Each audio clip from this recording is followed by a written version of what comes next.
আরও একটা বছর আপনাদের সঙ্গে কেটে গেল। প্রত্যেক বছরই জানুয়ারি মাসটা নতুন করে স্বপ্ন দেখাতে শেখায়। মনে হয় আরও অনেক কিছু আসতে চলেছে এবং অনেক কিছু আমাদের এখনও করার বাকি।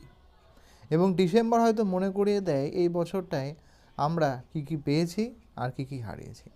যাই হোক, সেটা তো থাকবেই, হার জিত বা হারানো, ফিরে পাওয়া, এগুলো থাকবেই। একটা বছর কিন্তু আমার পার্সোনালি আপনাদের সঙ্গে কেটে গেল।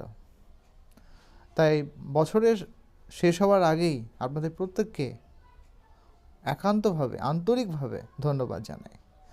যতগুলো দিন আপনাদের সঙ্গে কাটিয়েছি, এমন দিনও গেছে হয়তো ভালো নেই, কিন্তু আপনাদের থেকে প্রচুর পরিমাণে সাপোর্ট পেয়েছি। এটাই হয়তো সবথেকে বড় প্রাপ্য।